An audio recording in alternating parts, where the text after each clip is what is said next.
monde, j'espère que vous allez bien. Aujourd'hui, je viens vous faire un petit update capillaire. En février, ça faisait 2 ans et 6 mois que j'ai fait mon Big Shop. Donc, normalement, j'aurais dû faire, j'avais prévu à la base de faire un update chaque 6 mois. Maintenant, je sais pas comment je suis arrivée à 1 an. Je suis plutôt satisfaite de la rétention de longueur que j'ai eu à effectuer jusque-là. Donc là, ce que vous voyez, c'est en fait dans le lane check, les cheveux que j'ai sont plus longs que ici. Parce que j'ai fait le lane check en fait avant de couper. J'ai coupé les pointes parce que vous savez, à un moment donné, il faut couper ces pointes. Parce que sinon après les pointes s'affinent. Donc vous avez un afro comme ça, les racines sont bien denses et puis les pointes sont fines, c'est pas joli. Et puis au fur et à mesure que le temps va passer, les pointes vont s'affiner, toute la longueur va s'affiner, vous allez avoir les cheveux cassants. Donc quand les pointes commencent à devenir bizarres, il faut couper. Donc c'est un conseil. Et il y a beaucoup d'entre vous qui m'ont posé la question, comment entretenir ses cheveux avant le Big Shop, donc pendant la transition. Donc avant le Big Shop, pendant la transition, on a 2 textures. On a les cheveux crépus en bas et on a les cheveux défrisés au-dessus. Les cheveux défrisés sont beaucoup plus fragiles que les cheveux crépus. Et la connexion entre les cheveux crépus et la connexion entre les cheveux défrisés et les cheveux crépus, c'est la partie qui est la plus fragile parce que ça a tendance à se casser. Donc si vous voulez vraiment garder votre longueur pendant la transition, il faut éviter de manipuler les cheveux au maximum. Il faut faire des coiffures protectrices. Voilà, il faut faire des coiffures protectrices. Moi, c'est ce que je faisais avant mon Big Shop. Je faisais beaucoup les coiffures. Bon, en même temps, ma transition n'a pas vraiment duré. J'ai fait une transition de 4 mois. Donc, si vous voulez garder vos longs cheveux pendant la transition, il faut faire des coiffures protectrices. Sinon, les pointes défrisées vont se casser. Et quand vous faites les soins, insistez bien sur les repousses parce que c'est une partie qui est beaucoup sèche. Donc, il faut bien insister sur les repousses. Faut avoir les mêmes réflexes qu'avec les cheveux crépus. Faut éviter de peigner les cheveux quand ils sont secs. Faut démêler ses cheveux par section. Faut appliquer les soins hydratants, fortifiants, tout ça à la racine où il y a les cheveux, où il y a les repousses.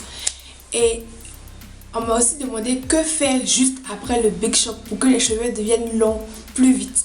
Donc, les produits, tout ça que j'ai utilisé. Bon, après le Big Shop, on veut tout que nos cheveux soient plus longs plus vite. On vient de couper, on est en quête de longueur, on est prêt à tout faire. On veut croire n'importe quel produit. Donc, comme je vous l'ai dit, c'est pareil que ce que je vous ai dit dans la série de vidéos, comment faire pousser ses cheveux. Il n'y a pas vraiment de manière de faire pousser ses cheveux vite. Et ce ne sont pas les produits qui vont vous aider à faire pousser vos cheveux. C'est les gestes que vous allez adopter, les gestes que vous allez avoir avec vos cheveux. Donc, si vous voulez voir la série de vidéos que j'ai faites sur ce sujet-là, je vais la laisser en bas d'informations pour ceux qui ne l'ont pas encore vue.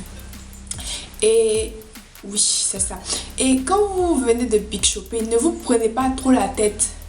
Parce qu'il y a des filles qui m'envoient des messages. Non, comment je veux faire des coiffures, tout ça. C'est vrai, quand on vient de Big Shopper, on est enthousiaste. Mais pour être honnête, plus les cheveux vont s'allonger, plus vous aurez de choix. Vous aurez le choix avec les coiffures. Quand les cheveux sont très courts, il n'y a pas beaucoup de coiffures que vous pouvez faire. Vous pouvez hydrater vos cheveux, c'est l'hydratation. Faire peut-être des wash and go. Donc, faire des wash and go. Le wash and go, c'est quand on mouille ses cheveux, quand on met du gel, tout ça, pour redéfinir les boucles. Ça, c'est une coiffure que vous pouvez faire. Mais des coiffures en tant que telles, avec les cheveux qu'on vient de Big Shopper, c'est pas évident. Ou bien les box braids, peut-être. Comme je vous l'avais dit dans la série de vidéos, vous pouvez faire des box braids dans les premiers mois. Mais attention à ne pas serrer trop les tempes parce que ça peut créer des tempes dégarnies. Donc voilà, c'est ce que j'avais à vous dire. Si avant le Big Shop, ne vous prenez pas la tête, faites beaucoup de coiffure protectrice. Quand vous faites vos soins, appliquez beaucoup, insistez sur les repousses pour que ça ne soit pas trop sec. Évitez de démêler les cheveux quand ils sont secs. Faites des portions pour faire vos soins, pour faire vos coiffures. Ça va vous faciliter la tâche. Parce que quand on est en transition, c'est comme si on était déjà naturel parce qu'on a des repousses. Et après le Big Shop, pareil, ne vous prenez pas trop la tête. Si vous avez les cheveux courts, pour pouvoir faire trop de coiffure, pour pouvoir faire trop de soins, c'est pas vraiment nécessaire. C'est quand les cheveux atteignent une certaine longueur que faire des coiffures avec et faire des soins pour ne pas qu'ils s'en mêlent, tout ça, ça devient voilà, un truc dont on doit se préoccuper. Dans le début, ne vous cassez pas trop la tête, me tenez juste une bonne hydratation et puis ça sera bon. Donc j'espère que la vidéo vous a aidé.